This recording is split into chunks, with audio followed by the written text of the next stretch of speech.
नमस्कार। कहानियों के इस सफ़र में आप सबका बहुत स्वागत है। आज हम सुनेंगे मुंशी प्रेमचंद जी द्वारा लिखित कहानी मंत्र 2। कहानी शुरू करने से पहले मेरा आप सबसे विनम्र निवेदन है, यदि मेरे द्वारा सुनाई गई कहानियाँ आप सबको पसंद आती हों तो कृपया मेरे चैनल को ज़रूर सब्सक्राइब करें और अपने मित्रों में भी शेयर करें। तो चलिए शुरू करते हैं। पंडित लीलाधर चौबे की जबान में जादू था।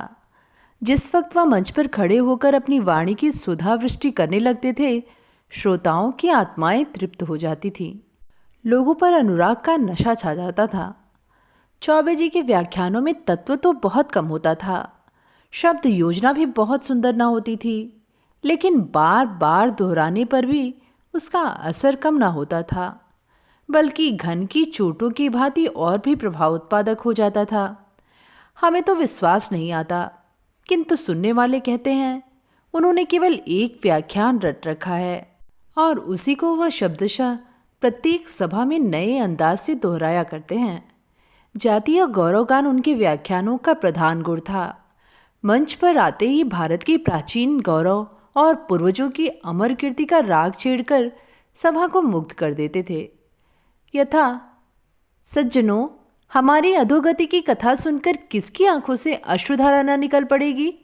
हमें प्राचीन गौरव को याद करके संदेह होने लगता है कि हम वही हैं या बदल गए। जिसने कल सिंह से पंजा लिया वह आज चूहे को देखकर बिल में घुस गया है। इस पतन की भी सीमा है। दूर क्यों जाइए, महाराज चंद्रगुप्त के समय ही को ले लीजिए। यूनान का सुविज्ञ इतिहासकार लिखता है कि उस जमाने में यहाँ द्वार पर ताले न डाले जाते थे, चोरी कहीं सुनने में भी न आती थी, व्यभिचार का नाम निशान न था, दस्तावेजों का आविष्कार ही न हुआ था, पूर्जों पर लाखों का लेन देन हो जाता था, न्याय पद पर बैठे हुए कर्मचारी मक्खियां मारा करते थे। सज्जनों, उन दिनों कोई आदमी जवान न मरता था। तालियां। हाँ, उन दिनों कोई आदमी जवान न मरता था। बाप के सामने बेटे का अवसान हो जाना एक अभूतपूर्व, एक असंभव घटना थी। आज ऐसे कितने माता पिता हैं जिनके कलेजे पर जवान बेटे का दाग न हो। वह भारत नहीं रहा, भारत कारत हो गया। यह चौबे जी की शैली थी। वह वर्तमान की अधोगति और दुर्दशा तथा भूत की समृद्धि और सुदशा का राग अलाप कर लोगों में जातीय स्वाभिमान जागृत कर देते थे। इसी सिद्धि की बदौलत उनकी नेताओं में गणना होती थी। विशेषतः हिंदू सभा के तो वह कर्णधार ही समझे जाते थे। हिंदू सभा के उपासकों में कोई ऐसा उत्साही, ऐसा दक्ष, ऐसा नीति चतुर दूसरा न था। यूं कहिए कि सभा के लिए उन्होंने अपना जीवन ही उत्सर्ग कर दिया था। धन तो उनके पास था नहीं, कम से कम लोगों का विचार यही था, लेकिन साहस, धैर्य और बुद्धि जैसे अमूल्य रत्न उनके पास थे और ये सभी सभा को अर्पण थे। शुद्धि के तो मानो प्राण ही थे।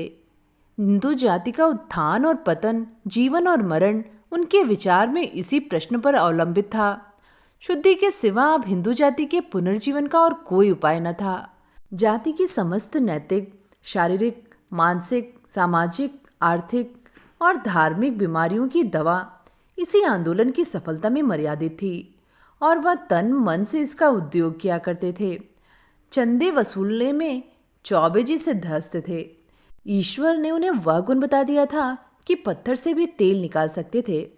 कंजूसों को तो वह ऐसा उल्टे छुरे से मोड़ते थे कि उन महाशयों को सदा के लिए शिक्षा मिल जाती थी। इस विषय में पंडित जी साम, दाम, दंड और भेद इन चारों नीतियों से काम लेते थे।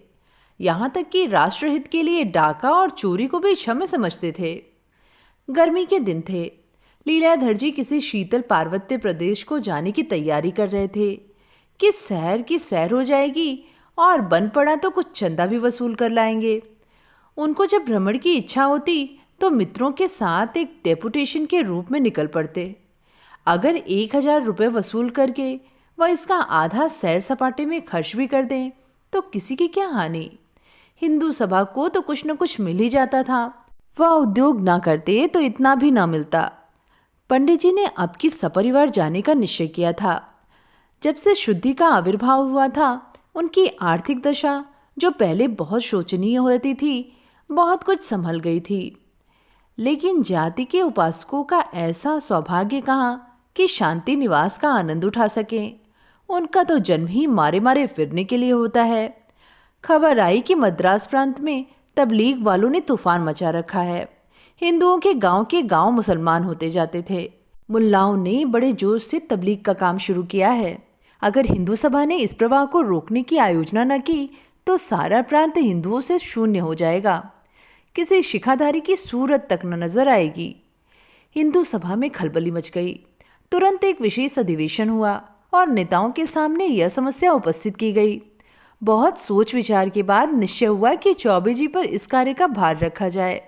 उनसे प्रार्थना की जाए कि वह तुरंत मद्रास चले जाएं और धर्म विमुख बंधुओं का उद्धार करें।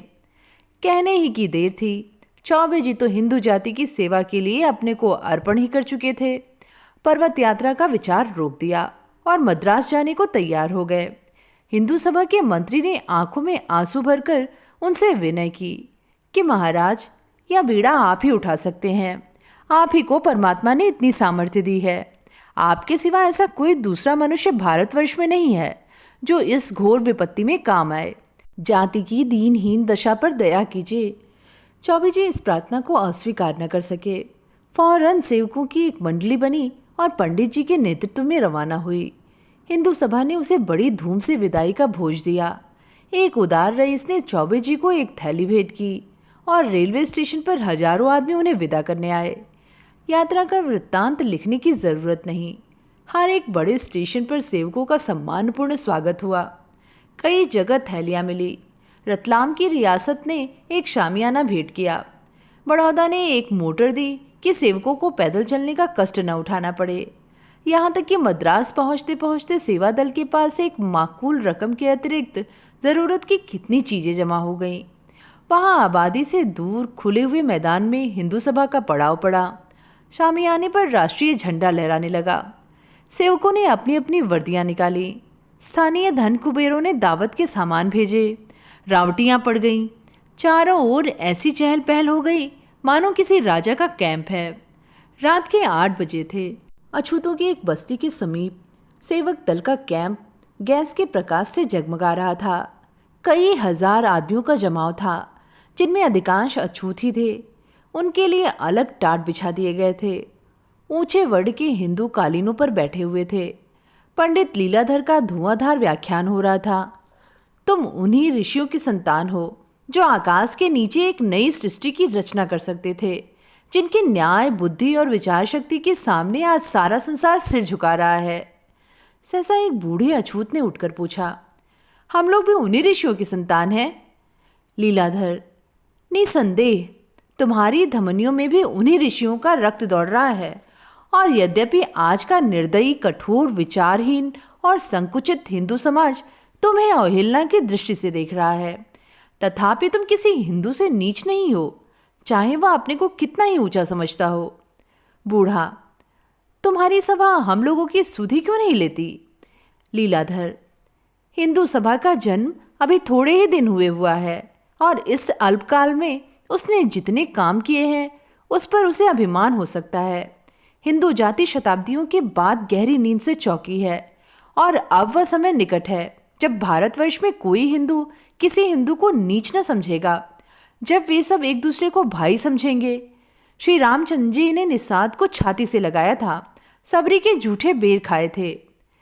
बूढ़ा, आप जब इन्हीं महात्माओं की संतान हैं तो फिर ऊंच नीच में क्यों इतना भेद मानते हैं? लीलाधर, इसलिए कि हम पतित हो गए हैं, अज्ञान में पड़कर उन महात्माओं को भूल गए हैं। बूढ़ा, अब तो आपकी निद्रा टूटी है, हमारे साथ भोजन करोगे?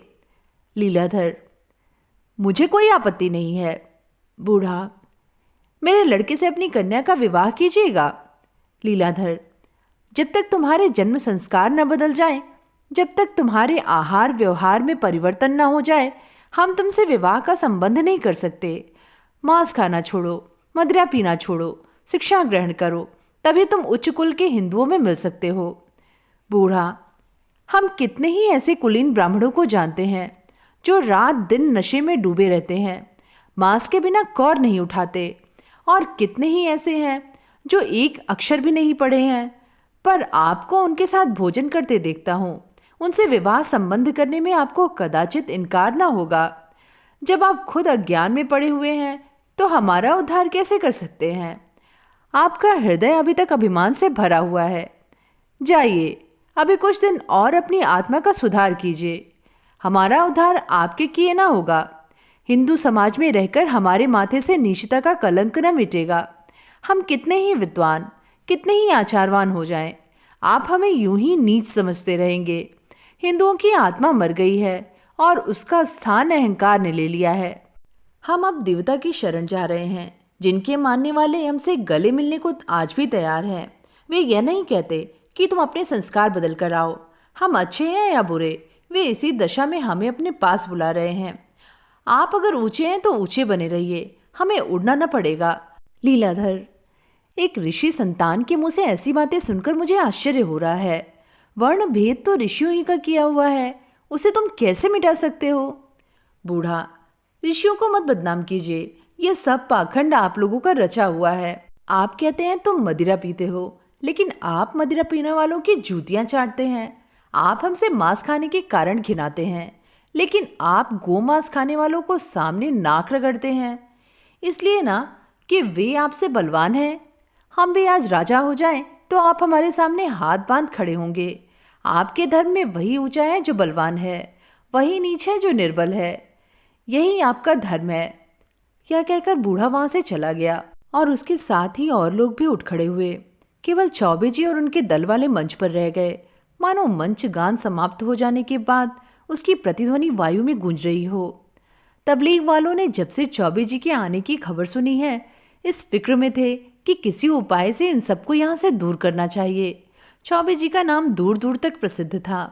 जानते थे यह यहाँ जम गया तो हमारी सारी की कराई मेहनत व्यर्थ हो जाएगी। इसके कदम यहाँ जमने न पाए। मुल्लाओं ने उपाय सोचना शुरू किया। बहुत वाद विवाद, हुज्जत और दलील के बाद निश्चय हुआ कि इस काफिर को कत्ल कर दिया जाए। ऐसा सवा लूटने के लिए आदमियों की क्या कमी? उसके लिए तो जन्नत का दरवाजा खुल जाएगा। हुर्रे उसकी बलाएं लेंगे, फरिश्ते उसके कदम की खाक का सुरमा बनाएंगे, रसूख उसके सर पर बरकत का हाथ रखेंगे, खुदाबंद करीम उसे सीने से लगा लेंगे और कहेंगे तो मेरा प्यारा दोस्त है। दो हट्टे कट्टे जवानों ने तुरंत पीड़ा उठा लिया। रात के 10 बज गए थे। हिंदू सभा के कैंप में सन्नाटा था। केवल चौबे जी अपनी रावटी में बैठे हिंदू सभा के मंत्री को पत्र लिख रहे थे। यहाँ सबसे बड़ी आवश्यकता धन की है। रुपया रुपया रुपया, जितना भेज सकें भेजिए। डेपुटेशन भेजकर वसूल कीजिए। मोटे महाजनों की जेब टटोलिए, भिक्षा मांगिए। बिना धन के इन अभावों का उद्धार न होगा। जब तक कोई पाठशाला न खुले, कोई चिकित्सालय न स्थापित हो, कोई वाचनालय ना हो, इन्हें कैसे विश्वास आएगा कि हिंदू सभा उनकी हित चिंतक है? तबलीग वाले जितना खर्च कर रहे हैं उसका आधा भी मुझे मिल जाए तो हिंदू धर्म की पताका फहराने लगे। केवल व्याख्यानों से काम न चलेगा, असीसों से कोई जिंदा नहीं रहता। सहसा किसी की आहट पाकर वह चौंक पड़े। आंखें ऊपर उठाई तो देखा 2 आदमी सामने खड़े हैं। पंडित जी ने शंकित होकर पूछा, तुम कौन हो? क्या काम है? उत्तर मिला, हम इजराइल के फरिश्ते हैं, तुम्हारी रूह कब्ज करने आए हैं। इजराइल ने तुम्हें याद किया है। पंडित जी यूँ बहुत ही बलिष्ठ पुरुष थे, उन दोनों को एक धक्के में गिरा सकते थे। प्रातःकाल 3 पाव मोहन भोग और 2 सेर दूध का नाश्ता करते थे। दोपहर के समय पाव भर घी दाल में खाते। तीसरे पहर दूधिया भंग छानते, जिसमें सेर भर मलाई और आधा सेर बादाम मिली रहती। रात को डटकर व्यालू करते, क्योंकि प्रातःकाल तक फिर कुछ न खाते थे। इस पर तुर्रा यह कि पैदल पगभर भी न चलते थे। पालकी मिले तो पूछना ही क्या, जैसे घर पर पलंग उड़ा जा रहा हो। कुछ न हो तो इक्का तो था ही। यद्यपि काशी में ही 2 ही 4 इक्के वाले ऐसे थे जो उन्हें देखकर कह न दे कि इक्का खाली नहीं है। ऐसा मनुष्य नर्म अखाड़े में पट पड़कर ऊपर वाले पहलवान को थका सकता था। चुस्ती और फुर्ती के अवसर पर तो वह रेत पर निकला हुआ कछुआ था। पंडित जी ने एक बार कनखियों से दरवाजे की तरफ देखा। भागने का कोई मौका न था। तब उनमें साहस का संचार हुआ। भय की पराकाष्ठा ही साहस है। अपने सोटे की तरफ हाथ बढ़ाया और गरज कर बोले, निकल जाओ यहां से। बात मुंह से पूरी न निकली थी कि लाठियों का वार पड़ा। पंडित जी मूर्छित होकर गिर पड़े। शत्रुओं ने समीप आकर देखा, जीवन का लक्षण न था। समझ गए, काम तमाम हो गया। लूटने का विचार न था, पर जब कोई पूछने वाला ना हो तो हाथ बढ़ाने में क्या हर्ज। जो कुछ हाथ लगा ले देकर चलते बने। प्रातःकाल बूढ़ा भी उधर से निकला तो सन्नाटा छाया हुआ था। ना आदमी ना आदमजात। छौलदारियां भी गायब। चकराया, यह माजरा क्या है? रात ही भर में अलादीन के महल की तरह सब कुछ गायब हो गया। उन महात्माओं में से एक भी नजर नहीं आता जो प्रातःकाल मोहन भोग उड़ाते और संध्या समय भंग घोटते दिखाई देते थे। जरा और समीप जाकर पंडित लीलाधर की रावटी में झांका तो कलेजा सन्न से हो गया। पंडित जी जमीन पर मुर्दे की तरह पड़े हुए थे। मुंह पर मक्खियां भिनक रही थीं। सिर के बालों में रक्त ऐसा जम गया था जैसे किसी चित्रकार के ब्रश में रंग। सारे कपड़े लहूलुहान हो रहे थे। समझ गया, पंडित जी के साथियों ने उन्हें मारकर अपनी राह ली। सहसा पंडित जी के मुंह से कराहने की आवाज निकली। अभी जान बाकी थी। बूढ़ा तुरंत दौड़ा हुआ गांव में आ गया और कई आदमियों को लाकर पंडित जी को अपने घर उठवा ले गया। मरहम पट्टी होने लगी। बूढ़ा दिन के दिन और रात की रात पंडित जी के पास बैठा रहता। उसके घर वाले उनकी शुश्रूषा में लगे रहते। गांव वाले भी यथाशक्ति सहायता करते। इस बेचारे का यहाँ कौन अपना बैठा हुआ है? अपने हैं तो हम, बेगाने हैं तो हम। हमारे ही उद्धार के लिए तो बेचारा यहाँ आया था, नहीं तो यहाँ उसे क्यों आना था? कई बार पंडित जी अपने घर पर बीमार पड़ चुके थे, पर उनके घर वालों ने इतनी तन्मयता से उनकी तीमारदारी न की थी। सारा घर, और घर ही नहीं, सारा गांव उनका गुलाम बना हुआ था। अतिथि सेवा उनके धर्म का एक अंग था। सभ्य स्वार्थ ने अभी उस भाव का गला नहीं घोटा था। सांप का मंत्र जानने वाला देहाती अब भी माघ पूस की अंघोरी मेघाच्छन्न रात्रि में मंत्र झाड़ने के लिए 10-5 कोस पैदल दौड़ता हुआ चला जाता है। उसे डबल फीस और सवारी की जरूरत नहीं होती। बूढ़ा मलमूत्र तक अपने हाथों उठाकर फेंकता। पंडित जी की घुड़कियां सुनता। सारे गांव से दूध मांगकर उन्हें पिलाता, पर उसकी त्योरियां कभी मैली न होती। अगर उसके कहीं चले जाने पर घर वाले लापरवाही करते तो आकर सबको डांटता। महीने भर के बाद पंडित जी चलने फिरने लगे और अब उन्हें ज्ञात हुआ कि इन लोगों ने मेरे साथ कितना उपकार किया है। इन्हीं लोगों का काम था कि मुझे मौत के मुंह से निकाला, नहीं तो मरने में क्या कसर रह गई थी। उन्हें अनुभव हुआ कि मैं जिन लोगों को नीच समझता था और जिनके उद्धार का बीड़ा उठाकर आया था, वे मुझसे कहीं ऊंचे हैं। मैं इस परिस्थिति में कदाचित रोगी को किसी अस्पताल में भेजकर ही अपनी कर्तव्य निष्ठा पर गर्व करता। समझता मैंने दधीची और हरिश्चंद्र का मुख उज्जवल कर दिया। उनके रोई रोई से इन देवतुल्य प्राणियों के प्रति आशीर्वाद निकलने लगा। 3 महीने गुजर गए। ना तो हिंदू सभा ने पंडित जी की खबर ली और न घर वालों ने। सभा के मुखपत्र में उनकी मृत्यु पर आंसू बहाए गए। उनके कामों की प्रशंसा की गई और उनका स्मारक बनाने के लिए चंदा खोल दिया गया। घर वाले भी रो पीट कर बैठ रहे। उधर पंडित जी दूध और घी खाकर चौक चौबंद हो गए। चेहरे पर खून की सुर्खी दौड़ गई। देह भर आई। देहात के जलवायु ने वह काम कर दिखाया जो कभी मलाई और मक्खन से न हुआ था। पहले की तरह तैयार तो वह न हुए, पर फुर्ती और चुस्ती दुगनी हो गई। मोटाई का आलस्य अब नाम को भी न था। उनमें एक नए जीवन का संचार हो गया। जाड़ा शुरू हो गया था। पंडित जी घर लौटने की तैयारी कर रहे थे। इतने में प्लेग का आक्रमण हुआ और गांव के 3 आदमी बीमार हो गए। बूढ़ा चौधरी भी उन्हीं में था। घर वाले इन रोगियों को छोड़कर भाग खड़े हुए। वहां का दस्तूर था कि जिन बीमारियों को वे लोग देवी का प्रकोप समझते थे, उनके रोगियों को छोड़कर चले जाते थे। उन्हें बचाना देवताओं से वैर मोह लेना था। देवताओं से बैर करके कहाँ जाते? जिस प्राणी को देवता ने चुन लिया, उसे भला वे उसके हाथों से छीनने का साहस कैसे करते? पंडित जी को भी लोगों ने साथ ले जाना चाहा, किंतु पंडित जी न गए। उन्होंने गांव में रहकर रोगियों की रक्षा करने का निश्चय किया। जिस प्राणी ने उन्हें मौत के पंजे से छुड़ाया था, उसे इस दशा में छोड़कर वह कैसे जाते? उपकार ने उनकी आत्मा को जगा दिया था। बूढ़े चौधरी ने तीसरे दिन होश आने पर जब उन्हें अपने पास खड़े देखा तो बोला, महाराज, तुम यहाँ क्यों आ गए? मेरे लिए देवताओं का हुक्म आ गया है। अब मैं किसी तरह नहीं रुक सकता। तुम क्यों अपनी जान जोखिम में डालते हो? मुझ पर दया करो, चले जाओ। लेकिन पंडित जी पर कोई असर न हुआ। वह बारी बारी से तीनों रोगियों के पास जाते और कभी उनकी उल्टियाँ सेकते, कभी उनके पुराणों की कथा सुनाते। घरों में नाच बर्तन आदि सब ज्यों के त्यों रखे हुए थे। पंडित जी पत्थे बनाकर रोगियों को खिलाते। रात को जब रोगी सो जाते और सारा गांव भाएं भाएं करने लगता, तो पंडित जी को भयंकर जंतु दिखाई देते। उनके कलेजे में धड़कन होने लगती, लेकिन वहां से टलने का नाम न लेते।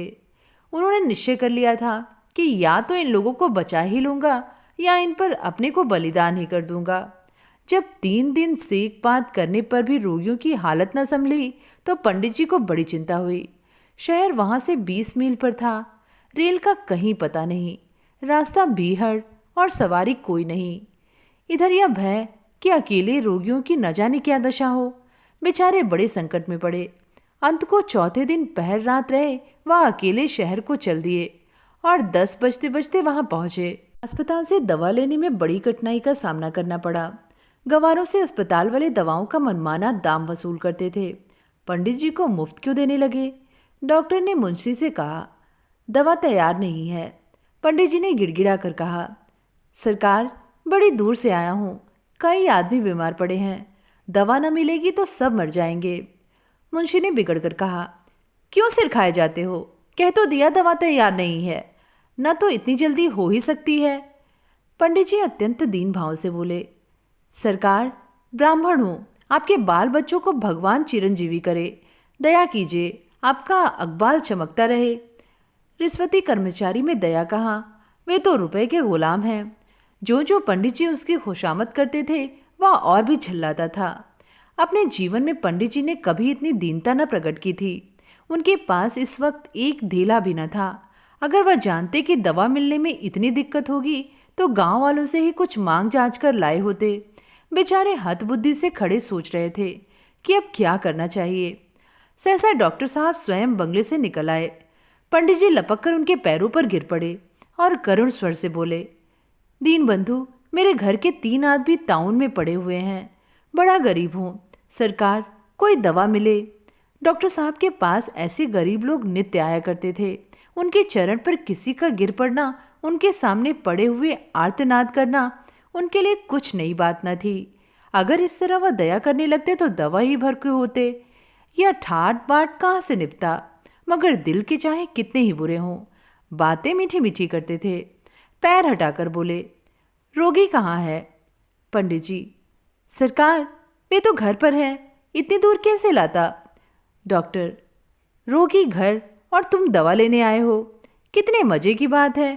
रोगी को देखे बिना कैसे दवा दे सकता हूँ? पंडित जी को अपनी भूल मालूम हुई। वास्तव में बिना रोगी को देखे रोग की पहचान कैसे हो सकती है? लेकिन 3-3 रोगियों को इतनी दूर लाना आसान न था। अगर गांव वाले उनकी सहायता करते तो डोलियों का प्रबंध हो सकता था, पर वहां तो सब कुछ अपने ही बूते पर करना था। गांव वालों से इसमें सहायता मिलने की कोई आशा न थी। सहायता की कौन कहे, वे तो उनके शत्रु हो रहे थे। उन्हें भय होता था कि यह अदुष्ट देवताओं से बैर बढ़ाकर हम लोगों पर न जाने क्या विपत्ति लाएगा। अगर कोई दूसरा आदमी होता तो वह उसे कब का मार चुके होते। पंडित जी से उन्हें प्रेम हो गया था, इसीलिए छोड़ दिया था। यह जवाब सुनकर पंडित जी को कुछ बोलने का साहस तो था नहीं, पर कलेजा मजबूत करके बोले, सरकार, अब कुछ नहीं हो सकता। डॉक्टर, अस्पताल से दवा नहीं मिल सकती, हम अपने पास से दाम लेकर दवा दे सकते हैं। पंडित जी, यह दवा कितने की होगी सरकार? डॉक्टर साहब ने दवा का दाम 10 रुपये बताया और यह भी कहा कि इस दवा से जितना लाभ होगा उतना अस्पताल की दवा से नहीं हो सकता। बोले, वहाँ पुरानी दवाई रखा रहता है, गरीब लोग आता है दवाई ले जाता है, जिसको जीना होता है जीता है, जिसे मरना होता है मरता है। हमसे कुछ मतलब नहीं, हम तुमको जो दवा देगा वह सच्चा दवा होगा। 10 रुपये। इस समय पंडित जी को 10 रुपये 10 लाख जान पड़े। इतने रुपए वह एक दिन में भंग बूटी में उड़ा दिया करते थे, पर इस समय तो धेले धेले के मोहताज थे। किसी से उधार मिलने की आशा कहाँ? हाँ, संभव है भिक्षा मांगने से कुछ मिल जाए, लेकिन इतनी जल्द 10 रुपये किसी भी उपाय से न मिल सकते थे। आधे घंटे तक वह इसी उधेड़ बुन में खड़े रहे। भिक्षा के सिवा दूसरा कोई उपाय न सोचता था, और भिक्षा उन्होंने कभी मांगी न थी। वह चंदे जमा कर चुके थे, एक एक बार में हजारों वसूल कर लेते थे। पर यह दूसरी बात थी। धर्म के रक्षक, जाति के सेवक और दलितों के उद्धारक बनकर चंदा लेने में एक गौरव था। चंदा लेकर वह देने वालों पर एहसान करते थे, पर यहाँ तो भिखारियों की तरह हाथ फैलाना, गिड़गिड़ाना और फटकारे सहनी पड़ेंगी। कोई कहेगा, इतने मोटे ताजे तो हो, मेहनत क्यों नहीं करते? तुम्हें भीख मांगते शर्म भी नहीं आती? कोई कहेगा, घास खोद लाओ, मैं तुम्हें अच्छी मजदूरी दूंगा। किसी को उनके ब्राह्मण होने पर विश्वास ना आएगा। अगर यहाँ उनका रेशमी अचकन और रेशमी साफा होता, केसरिया रंग वाला दुपट्टा ही मिल जाता, तो वह कोई स्वांग भर लेते। ज्योतिषी बनकर किसी धनी सेठ को फांस सकते थे, और इस फन में वह उस्ताद भी थे। पर यहाँ वह सामान कहाँ, कपड़े लत्ते तो सब कुछ लूट चुके थे। विपत्ति में कदाचित बुद्धि भी भ्रष्ट हो जाती है। अगर वह मैदान में खड़े होकर कोई मनोहर व्याख्यान दे देते तो शायद उनके 10-5 भक्त पैदा हो जाते, लेकिन इस तरफ उनका ध्यान ही न गया। वह सजे हुए पंडाल में फूलों से सुसज्जित मेज के सामने मंच पर खड़े होकर अपनी वाणी का चमत्कार दिखला सकते थे। इस दुरावस्था में कौन उनका व्याख्यान सुनेगा? लोग समझेंगे कोई पागल बक रहा है। मगर दोपहर ढली जा रही थी, अधिक सोच विचार का अवकाश न था। यहीं संध्या हो गई तो रात को लौटना असंभव हो जाएगा। फिर रोगियों की न जाने क्या दशा हो। वह अब इस अनिश्चित दशा में खड़े न रह सकते थे, चाहे जितना तिरस्कार हो, कितना ही अपमान सहना पड़े। भिक्षा के सिवा और कोई उपाय न था। वह बाजार में जाकर एक दुकान के सामने खड़े हो गए, पर कुछ मांगने की हिम्मत न पड़ी। दुकानदार ने पूछा, क्या लोगे? पंडित जी बोले, चावल का क्या भाव है? मगर दूसरी दुकान पर पहुंचकर वह ज़्यादा सावधान हो उठे। सेठ जी गद्दी पर बैठे हुए थे। पंडित जी आकर उनके सामने खड़े हो गए और गीता का एक श्लोक पढ़ सुनाया। उनका शुद्ध उच्चारण और मधुर वाणी सुनकर सेठ जी चकित हो गए। पूछा, कहाँ स्थान है? पंडित जी, काशी से आ रहा हूँ। यह कहकर पंडित जी ने सेठ जी को धर्म के 10 लक्षण बताए और श्लोक की ऐसी अच्छी व्याख्या की कि वह मुग्ध हो गए। बोले, महाराज, आज चलकर मेरे स्थान को पवित्र कीजिए। कोई स्वार्थी आदमी होता तो इस प्रस्ताव को सहर्ष स्वीकार कर लेता, लेकिन पंडित जी को लौटने की पड़ी थी। बोले, नहीं सेठ जी, मुझे अवकाश नहीं है। सेठ, महाराज, आपको हमारी इतनी खातिरी करनी पड़ेगी। पंडित जी जब किसी तरह ठहरने पर राजी न हुए तो सेठ जी ने उदास होकर कहा, फिर हम आपकी क्या सेवा करें? कुछ आज्ञा दीजिए। आपकी वाणी से तो तृप्ति नहीं हुई, फिर कभी इधर आना हो तो अवश्य दर्शन दीजिएगा। पंडित जी, आपकी इतनी श्रद्धा है तो अवश्य आऊँगा। क्या कहकर पंडित जी फिर उठ खड़े हुए। संकोच ने फिर उनकी जबान बंद कर दी। यह आदर सत्कार इसलिए तो है कि मैं अपना स्वार्थ भाव छिपाए हुए हूँ। कोई इच्छा प्रकट की और इनकी आंखें बदली। सूखा जवाब चाहे न मिले, पर श्रद्धा न रहेगी। वह नीचे उतर गए और सड़क पर एक क्षण के लिए खड़े होकर सोचने लगे, अब कहाँ जाऊं? उधर जाड़े का दिन किसी विलासी के धन की भांति भागा जाता था। वह अपने ही ऊपर झुंझला रहे थे। जब किसी से मांगूंगा नहीं तो कोई क्यों देने लगा? कोई क्या मेरे मन का हाल जानता है? वे दिन गए जब धनी लोग ब्राह्मणों की पूजा किया करते थे। यह आशा छोड़ दो कि कोई महाशय आकर तुम्हारे हाथ में रुपए रख देंगे। वह धीरे धीरे आगे बढ़े। सहसा सेठ जी पीछे से पुकारे, पंडित जी, जरा ठहरिए। पंडित जी ठहर गए। फिर घर चलने के लिए आग्रह करने आता होगा। या तो ना हुआ कि 1 रुपए का नोट लाकर देता, मुझे घर ले जाकर न जाने क्या करेगा। मगर जब सेठ जी ने सचमुच एक गिन्नी निकालकर उनके पैरों पर रख दी तो उनकी आंखों में एहसान के आंसू छलक पड़े। अब भी सच्चे धर्मात्मा जीव संसार में हैं, नहीं तो यह पृथ्वी रसातल को न चली जाती। अगर इस वक्त उन्हें सेठ जी के कल्याण के लिए अपनी देह का सिर आधा सिर रक्त भी देना पड़ता तो भी शौक से दे देते। गदगद कंठ से बोले, इसका तो कुछ काम न था सेठ जी, मैं भिक्षुक नहीं हूँ, आपका सेवक हूँ। सेठ जी श्रद्धा विनयपूर्ण शब्दों में बोले, भगवान, इसे स्वीकार कीजिए, यह दान नहीं भेंट है। मैं भी आदमी पहचानता हूँ। बहुतेरे साधु संत, योगी, यति, देश और धर्म के सेवक आते रहते हैं, पर न जाने क्यों किसी के प्रति मेरे मन में श्रद्धा नहीं उत्पन्न होती। उनसे किसी तरह पिंड छुड़ाने ही पड़ते हैं। आपका संकोच देखकर मैं समझ गया कि आपका यह पेशा नहीं है। आप विद्वान हैं, धर्मात्मा हैं, पर किसी संकट में पड़े हुए हैं। इस तुच्छ भेंट को स्वीकार कीजिए और मुझे आशीर्वाद दीजिए। पंडित जी दवाएं लेकर घर चले तो हर्ष, उल्लास और विजय से उनका हृदय उछला पड़ता था। हनुमान जी भी संजीवनी बूटी लाकर इतने प्रसन्न न हुए होंगे। ऐसा सच्चा आनंद उन्हें कभी प्राप्त न हुआ था। उनके हृदय में इतने पवित्र भावों का संचार कभी न हुआ था। दिन बहुत थोड़ा रह गया था। सूर्यदेव अविरल गति से पश्चिम की ओर दौड़ते चले जाते थे। क्या उन्हें भी किसी रोगी को दवा देनी थी? वह बड़े वेग से दौड़ते हुए पर्वत की ओट में छिप गए। पंडित जी और भी फुर्ती से पांव बढ़ाने लगे, मानो उन्होंने सूर्यदेव को पकड़ लेने की ठानी है। देखते देखते अंधेरा छा गया। आकाश में दो एक तारे दिखाई देने लगे। अभी 10 मील की मंजिल बाकी थी। जिस तरह काली घटा को सिर पर मंडराते देखकर गृहिणी दौड़ दौड़कर सुखावन समेटने लगती है, उसी भांति लीलाधर ने भी दौड़ना शुरू किया। उन्हें अकेले पड़ जाने का भय न था। भय था अंधेरे में राह भूल जाने का। दाएं बाएं बस्तियां छूटती जाती थीं। पंडित जी को ये गांव इस समय बहुत ही सुहावने मालूम होते थे।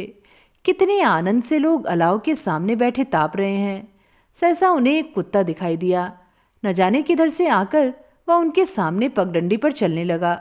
पंडित जी चौंक पड़े, पर एक क्षण में उन्होंने कुत्ते को पहचान लिया। वह बूढ़े चौधरी का कुत्ता मोती था। वह गांव छोड़कर आज इधर इतनी दूर कैसे आ निकला? क्या वह जानता है? पंडित जी दवा लेकर आ रहे होंगे, कहीं रास्ता भूल न जाएं। कौन जानता है? पंडित जी ने एक बार मोती कहकर पुकारा तो कुत्ते ने दुम हिलाया, पर रुका नहीं। वह इससे अधिक परिचय देकर समय नष्ट न करना चाहता था।